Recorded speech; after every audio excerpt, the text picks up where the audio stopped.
I stood at the kitchen window watching my son-in-law's car pull into the driveway, and I already knew this wasn't a social visit. It had been 5 days since we buried Margaret, and in those 5 days, I had not slept more than 3 hours at a stretch. I had forgotten to eat breakfast twice. I had stood in the shower one morning until the hot water ran out, and the cold finally pulled me back to reality. None of that mattered to the man walking up my front steps with a leather portfolio tucked under his arm. His name was Trevor, and he had married my daughter, Karen, 8 years ago, in a ceremony that Margaret had spent 14 months planning. I had walked Karen down the aisle and tried not to notice the way Trevor spent most of the reception talking to his business partner in the corner. Margaret had noticed. She always noticed. I opened the door before he knocked. "Walter." He stepped inside without waiting to be invited, which had always been his way. "I'm glad you're up." I was worried. I was 69 years old, not bedridden. "I'm up," I said. Karen came in behind him, and she at least had the decency to hug me properly, to press her face against my shoulder for a moment, the way she'd done when she was 8 years old and scared of thunderstorms. I held on a beat longer than she expected. "Dad," she said softly, "how are you doing?" "I'm managing." Trevor was already moving through the front hall toward the living room, taking in the house the way a contractor takes in a renovation project, mentally calculating, itemizing. Margaret and I had built this house ourselves, in the sense that matters we had chosen every tile, every fixture, every shade of paint. We had bought the lot in Cloverdale in 1986, when the suburb was still half farmland, and we had planted every tree in the yard with our own hands. The silver maple by the fence was older than Karen.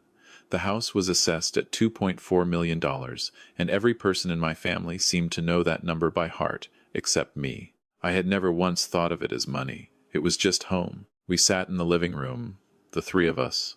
I made tea because Margaret always made tea, and I needed something to do with my hands. Karen sat on the edge of the sofa with her fingers laced together, which was what she did when she was uncomfortable. Trevor set his portfolio on the coffee table and opened it. "Walter, we want to talk to you about your situation," he said. "My situation. You're alone now, in a 4-bedroom house, on a large lot, in a neighborhood that has completely changed around you. The practical reality is that this property requires more upkeep than one person can reasonably manage." I looked at my daughter. She studied her hands. "The gutters were cleaned in September," I said. "The furnace was serviced in October. I had the roof inspected 2 years ago, and there's at least a decade of life left in it. Margaret kept a maintenance log in the kitchen drawer, if you'd like to review it." Trevor smiled the way men smile when they think you've missed the point. "This isn't about gutters, Walter. It's about the bigger picture. You're nearly 70. You're grieving. You're isolated out here. Karen worries about you constantly." Karen looked up at that, and I couldn't quite read her expression. "Your mother died 11 days ago," I said to her directly. "I'm supposed to be sad." "Of course," she said quickly. "Dad, nobody's saying—" "What we're saying," Trevor cut in, "is that there are better options available. Lifestyle communities for active seniors. Excellent ones, actually. There's a development in Langley, another in White Rock. Full amenities, medical support on site, no property headaches. And frankly, the proceeds from this house would fund a very comfortable life for a very long time." I poured the tea and said nothing for a moment. "Margaret's not cold in the ground," I said. Trevor's expression didn't change. "I know this is hard timing, Walter, but the market is strong right now, and—" "I'd like you to leave," I said. Karen stood up. "Dad, not you, Trevor." I looked at him calmly. "I'd like Trevor to leave. You can stay, Karen. You can have your tea, and we can talk. But I want him out of my house." The silence stretched long enough that Trevor finally closed his portfolio, stood, and walked out. The front door shut behind him with barely a sound. Karen sat back down, and we listened to his car back out of the driveway. "He means well," she said finally. "He means your inheritance," I said, not unkindly. "There's a difference." She flinched, and I felt a stab of guilt. Karen was not a bad person. She was a good person who had spent 8 years being slowly shaped by a man who measured everything in returns on investment. I had watched it happen and said too little too late. "I'm not going anywhere," I told her. "Not right now. Not while I'm still figuring out how to make a cup of coffee without automatically making 2. She started crying then, quietly, and we sat together until the tea went cold. After she left, I went upstairs to the small room at the end of the hall that Margaret had used as her office and sewing room and general refuge from the world. It smelled like her. The cedar sachets she kept in the drawer of her desk, the particular wool of the unfinished blanket still on the arm of her chair. I sat at her desk and pulled open the bottom right drawer. Margaret had shown me the envelope 3 weeks before she died, during one of the afternoons when she was still clear and alert, and characteristically direct. "Don't open it until after," she'd said, "and don't let them rush you. Promise me." I had promised. The envelope was letter-sized, cream-colored, and had my name on it in her handwriting. The handwriting of a woman who had taught grade 3 for 22 years before she retired, and still formed every letter with care. Inside were 4 items: a folded letter, a property deed, a document from our solicitor named Barbara Holloway, and a photograph. The photograph was of a lake, still water reflecting spruce trees and a strip of pale sky, a wooden dock extending from a small, rocky shore. In the distance, a red roof just visible through the trees. I turned it over. On the back, in that same careful handwriting, Lac Beauvert area, Quebec, ours. 2011. I've been saving it for you. I read the letter twice before I trusted myself to absorb it. She had bought the property in the autumn of 2011 during a trip to Quebec she had taken with her sister, Dorothy.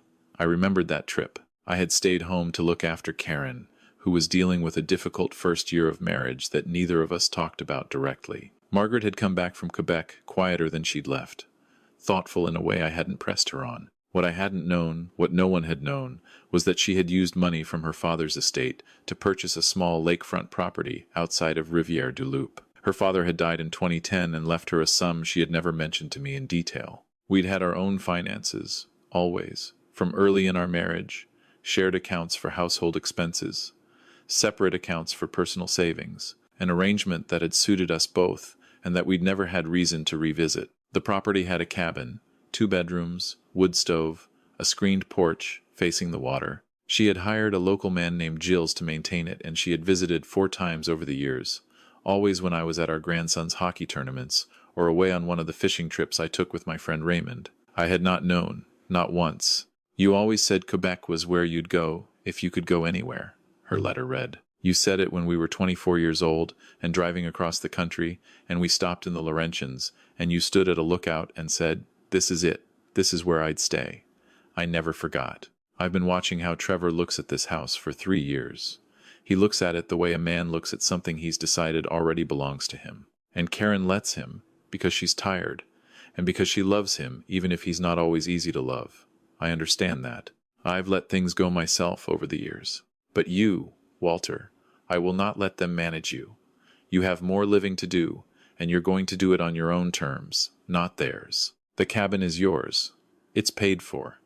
Gil has been paid through the end of next year, and his number is in the documents. The Cloverdale house is yours too. Do whatever you want with it, but don't let them bully you into a timeline that suits them instead of you. Barbara has all of this in order. She's been holding the deed for 2 years, waiting for me to tell her to release it to you. If you need to go, go. If you want to stay, stay. The point is that you choose. There's one more thing. Barbara has my updated will. I've left the Cloverdale house to Nathan, not to Karen. I know that's a hard thing to read, but I thought about it for a long time, and I'm asking you to trust my judgment. Nathan sees things the way we see them. He always has. Nathan was my nephew, my younger brother Edward's son. He was 26 years old and worked for a non-profit in Vancouver that restored urban green spaces. He had grown up in a small apartment with Edward, who had never had much money and had never seemed troubled by that fact. Nathan had visited us often when he was a teenager, had helped Margaret plant the vegetable garden one summer, had written her a handwritten thank you note afterward that she had kept on her bulletin board for years.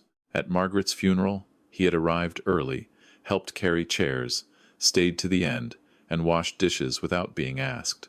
Karen and Trevor had left the reception early because Trevor had a conference call. I sat with Margaret's letter for a long time, in the quiet of her office. I sat until the room went dark, and I hadn't noticed because I was somewhere else entirely, back in the Laurentians at 24 years old, standing at a lookout with a woman I'd known for 8 months and already understood I would spend my life with. She had listened. All those years later, She had listened and remembered and acted. I called Barbara Holloway the next morning. She was a small, precise woman in her 60s, who had been handling our estate planning for 15 years, and who wore the same style of tortoiseshell glasses she had been wearing since we first met. She told me to come in at 2 o'clock, and when I arrived, she had everything spread across her conference table in neat, labeled folders. "Your wife was meticulous," she said, which was both accurate and an understatement. "Can they challenge the will?" "Karen can try." But the property in Quebec was purchased entirely with Margaret's separate inheritance funds and titled solely in her name before she transferred it to you. There's no marital asset argument. The Cloverdale house is more complex. It was jointly held, but Margaret's half transfers to you under the right of survivorship, which means you now own it outright. What you choose to do with it is your decision alone. What about the new will, leaving the Cloverdale house to Nathan eventually? Karen could contest it, but she'd have a poor case. Margaret was evaluated by her physician 6 months ago, specifically because she anticipated this. The evaluation confirmed full capacity. She was thorough. Barbara allowed herself a small smile. She came in without you knowing. Told me she wanted everything bulletproof. Of course she had. Trevor mentioned a competency evaluation. He said they'd spoken to a lawyer. Barbara looked at me steadily. "Walter, you have one missed phone call in your records, which you returned the same day. You're managing your finances, your home, and your own affairs. You're grieving, which is a normal human response to losing a spouse of 41 years. Those are not the same thing, and no legitimate evaluator would confuse them." I drove home a different way than usual, through the older part of Cloverdale, past the elementary school where Karen had attended and where I had volunteered for 3 years on the hot lunch program, past the community hall, where Margaret had organized the Neighborhood Emergency Preparedness Committee for 8 years, past the nursery, where we had bought the silver maple as a sapling. I stopped at the nursery. I bought a bag of bulbs, tulips, and crocuses, because the front beds needed something, and because Margaret would have already been planning the spring. The visits from Karen and Trevor resumed the following week. They were more coordinated now, more careful. Trevor did not come inside again, but Karen came alone one afternoon with a printed summary from a senior living consultant she had apparently hired. I listened to her go through it. I looked at the photographs of bright dining rooms and organized activities. "Mum's been gone for 3 weeks," I said. "I know, Dad. I know, but we have to be practical." "Practical about what, exactly?" "About the fact that I'm sleeping, eating, taking my medication, maintaining the house, seeing my friends. What is the emergency?" She faltered. "You're alone." "I'm not alone. I have Raymond. I have Dorothy. I have the neighbors. I have Nathan, who was here on Saturday helping me stack firewood." I looked at her. "I have you, if you'd like to actually visit instead of presenting slide decks." She cried again. Karen cried a great deal those weeks, which I took to mean something was working through her, even if she couldn't name it yet. Trevor escalated. He called twice, sent an email outlining what he described as a realistic timeline for asset optimization, and spoke to my brother Edward, apparently hoping Edward would add pressure. Edward called me afterward, baffled. "He wants me to convince you to sell your house," Edward said. I told him I'd sooner convince a fence post. I appreciated that. Then came the Sunday afternoon when I arrived home from a walk to find Trevor's car in my driveway, and Trevor himself standing on my porch with another man I didn't recognize. The other man had a measuring tape. I stood on the front walk and looked at them. "Trevor," I said, "get off my porch." "Walter, this is Brendan. He's a staging consultant. I didn't invite anyone onto this property. Leave. You're being unreasonable. We're trying to help you. You're standing on my property without my permission, conducting assessments I didn't authorize. That's not help. That's trespassing." I looked at Brendan. "I'm sorry you were given a false impression of the situation. I suggest you leave." Brendan left. Trevor stayed long enough to tell me that I was making things much harder than they needed to be, that Karen was exhausted, that the window for the current market wouldn't last forever. I stood at the bottom of my porch steps and let him finish. "I'm going to Quebec in 2 weeks," I said. "I'll be gone for a month to start. By the time I come back, I'd like you both to understand that my home is not available for sale, and that my decisions are not available for your input." He stared at me. "You're going to Quebec?" "I have a cabin on a lake," I said. "My wife left it to me." The expression that crossed his face, the calculation rapidly followed by the recalibration. The realization that there was an asset he hadn't known about was one I will not forget. It was clarifying in its ugliness. "How much is it worth?" he asked. "Goodbye, Trevor," I said. I called Gilles the following morning. He had a low, unhurried voice and spoke a mixture of French and English that I found immediately comfortable. He told me the cabin was in good shape, that he had repaired a section of dock the previous summer, that the wood stove had been serviced, that there was a family of loons on the lake who had been coming back for years. "Your wife," he said carefully. "She talked about you. She said you would come eventually." "She was usually right," I said. "She was a careful woman," Gilles said. "She asked me many questions about the road conditions in winter, about the nearest clinic, about the neighbors. She wanted to know everything was good before you arrived." I had to sit down for a moment after I hung up. I told Nathan about the cabin over dinner the following week. I had invited him and told him about the will, about Margaret's wishes, about the house eventually coming to him. He went very quiet. "Uncle Walter," he said, "that's I can't." "Before you object," I said, "I want to tell you what she wrote. She wrote that you see houses as homes, that you always have. She thought that mattered." He was quiet for a long time, pushing his food around his plate. Then he said, "When I was 14, I stayed here for 2 weeks in the summer while Dad was in hospital. Aunt Margaret and I planted the raised beds in the back. She let me design the layout. I stayed up half the night drawing out the plan." He looked up. "I've thought about that summer probably 100 times since." "She kept your thank you note on her bulletin board for 11 years, I said. He pressed his lips together and nodded. "There's a condition," I told him. "The beds have to stay. The vegetable beds, the roses, all of it. You can change anything else in the house, but the garden is hers." "I'll expand it," he said. I drove to Quebec on a Friday in April, which Margaret would have told me was too early for reliable road conditions north of the Street Lawrence, and she would have been mostly right. I hit one patch of ice outside of Rivière-du-Loup and corrected calmly, feeling the old reflexes hold. Gilles met me at the property and walked me through everything. The cabin was small and cedar-paneled and smelled of wood smoke and cold stone. The lake was still partially frozen, silver-gray in the afternoon light. The spruce trees black against a sky that was just beginning to think about spring. A pair of mergansers moved along the open channel of water near the dock. He had left firewood stacked on the porch, groceries in the kitchen, a note on the table in careful block letters. "Bienvenue.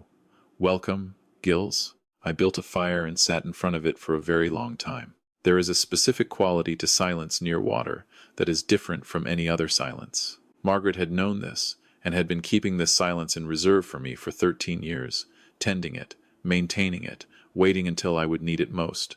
I needed it. I spent the first week doing very little. I walked along the shore. I cooked simple meals. I read 2 books I had been meaning to read for years. I watched the ice break up day by day, the lake opening gradually from the center outward, the birds returning in small groups. On the 6th day, a family of loons appeared, exactly as Gilles had promised. I cried more in that first week than I had since the funeral.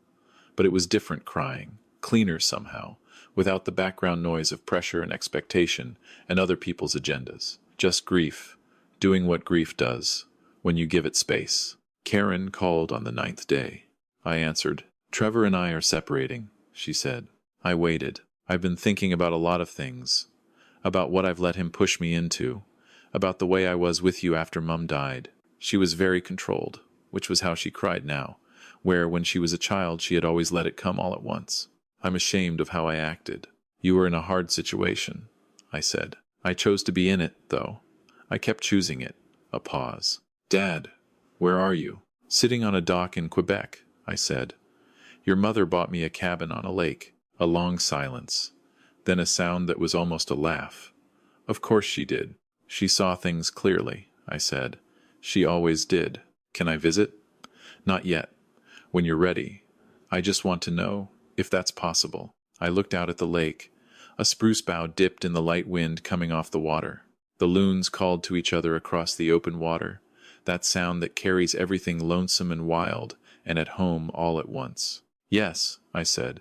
"Come in June. The ice will be fully out by then, and the fishing is good." She visited in July, as it turned out, because her separation took longer to navigate than expected. She came alone, with a bag too small for more than a few days, and stood at the end of the dock for a long time before she came inside. I watched her from the porch. She had her mother's way of standing still when she was thinking hard. We had 3 days that were better than anything we'd managed in years. We fished and didn't catch much and didn't care. We drove into town for groceries, and she spoke more French than I expected. We sat on the porch in the evenings and talked about Margaret in the way I hadn't been able to with anyone else. The specific, ordinary details, the way she hummed while she cooked, the particular expressions she made when she was trying not to laugh, the way she had alphabetized her spice rack, but refused on principle to alphabetize anything else. "She was preparing this place for you the whole time," Karen said one evening. "All those years. She knew. She paid attention," I said. "She paid attention for 41 years, and she knew what I would need even before I did." Karen was quiet. I stopped paying attention. I let Trevor set the agenda, and I went along with it. She looked at me. I told myself it was practical, that I was being realistic, but really, I just didn't want to think too hard about what I actually wanted. "What do you actually want?" I asked. She thought for a long time. "I want to do work that matters. I've been in marketing for 15 years and I'm good at it, but I don't care about it." She shook her head. "I want to figure out what I actually think instead of what's convenient to think." "That's a good start," I said. It was not a quick repair. It could not be. The months after Margaret died had shown me something about Karen that I couldn't unsee, and she knew that, and we were both working with it carefully. But she came back in September, and we talked more honestly than we had in years. And that honesty, however uncomfortable, was more solid ground than anything we'd had before. Nathan moved into the Cloverdale house the following spring, into the suite in the basement, at first, while he got his bearings. He sent photographs every week, the raised beds raked and planted, the roses pruned, the tulip bulbs I'd bought in the fall coming up in the front beds right on schedule. He'd organized something he called a seed exchange in the front yard, a Sunday morning thing with neighbors bringing excess seedlings and cuttings. Mrs. Yamazaki from next door donated dahlia tubers. The family across the street brought Korean perilla and shiso. 20 people had shown up for the first one. Margaret would have been insufferably pleased. I divided my time between Quebec and Cloverdale, following the seasons the way the older people in Rivière-du-Loup did, moving when the weather moved, staying put when the lake was at its best. Gilles and I had become genuine friends. He taught me to ice fish in the first winter, which I had thought would be miserable and turned out to be extraordinarily peaceful, sitting in a small hut on the frozen lake, watching the line and talking about nothing urgent. I had found a retired woodworking teacher in town named Fernand, who ran informal sessions out of his garage on Tuesday mornings, and who had the particular gift of making you feel capable just by showing you the right way to hold a tool. I built a simple table, then a bench, then a set of shelves for the cabin. My hands, which had spent 40 years managing spreadsheets and committee meetings, discovered that they knew how to make things. It was a revelation at 69. It felt like finding a room in a house you'd lived in all your life. On the first anniversary of Margaret's death, I was at the cabin. Karen drove up the night before, and Nathan took the train from Montreal where he was attending a conference, and Dorothy came with her husband Robert, and Gilles came with a bottle of local cider, and we sat on the porch as the sun went down over the water. I had Margaret's last letter with me. Barbara had kept it sealed and mailed it to me with instructions to open it on the anniversary. "My dear Walter, if you're reading this at the lake, I'm glad. If you're reading it somewhere else, that's fine too. You always found your own way to things, even when you pretended you needed directions. I want you to know that I wasn't afraid when I was planning all of this. I was practical, which is different. I wanted to know that you'd be all right, and I couldn't know that unless I did something about it. You know how I am. I hope you've been building things. I hope you've been outside. I hope you've found people who are worth your time, and that you haven't let grief talk you out of being exactly who you are. I want to say something about Karen. She's not a bad person. She got lost for a while in a life that didn't fit her, and she made some choices I found hard to forgive. But she's my daughter, and I think she can find her way back if she's given the room to do it. I'm asking you to give her that room when you're ready. Not because she deserves it immediately, but because you will both be better for it in the long run. You're good at that. You're better at it than you think. As for the rest, you have more time than you believe you do. Don't waste it being afraid of needing help someday. Use it. Go somewhere. Build something. Learn something you've been putting off. 70 isn't an end. It's just a different kind of beginning. And you have always been better at beginnings than you've given yourself credit for. I loved our life, Walter. All of it. Even the hard parts, because the hard parts were with you. Now go make something new. All my love, Margaret. I read it aloud to everyone on the porch. The sun was down by the time I finished, and the first stars were out over the water. Nobody said anything for a while, which was exactly right. Karen reached over and took my hand. Later, after everyone had turned in, I sat alone with the last of the cider and watched the loons settle on the water for the night. Somewhere in the tree line, an owl called once and was quiet. I thought about what Margaret had written. 70 isn't an end. She had been 58 when she bought this property. She had driven up here alone 4 times in 13 years, had walked this shore, had sat on this dock, had planned and tended and prepared, all without once letting it show. She had held this in reserve with the patience of a person who knows that certain things take their time. There are things I know now that I wish I had understood earlier, things I would say to anyone sitting where I sat in those first terrible weeks after the funeral, when the grief and the pressure and the fear all arrive together, and it becomes hard to tell them apart. Grief is not incompetence. Being sad is not the same as being incapable. The people who love you will wait while you find your footing. The people who can't wait were never really waiting for you. Your home is yours. Your time is yours. Your choices are yours. No one is entitled to your autonomy just because they share your blood, or because the market happens to be strong right now, or because their own ambitions require your cooperation. And this, if someone in your life has been paying attention, really paying attention, the way a person does when they love you without agenda, listen to what they've been trying to tell you. The evidence of that attention is sometimes not visible until you most need it. Margaret paid attention for 41 years. She left me the proof in a cedar-paneled cabin on a lake in Quebec, in a photograph tucked in an envelope in the bottom drawer of her desk, in a deed prepared in 2011 and held by a solicitor who wore tortoiseshell glasses and said, "Your wife was meticulous." She was. She was meticulous and clear-eyed, and she loved me enough to plan for a future she wouldn't be in, which is the most specific and difficult kind of love there is. I am 70 years old. I wake up most mornings to the sound of water and birds. I build things with my hands. I have a daughter who is slowly becoming someone I recognize again.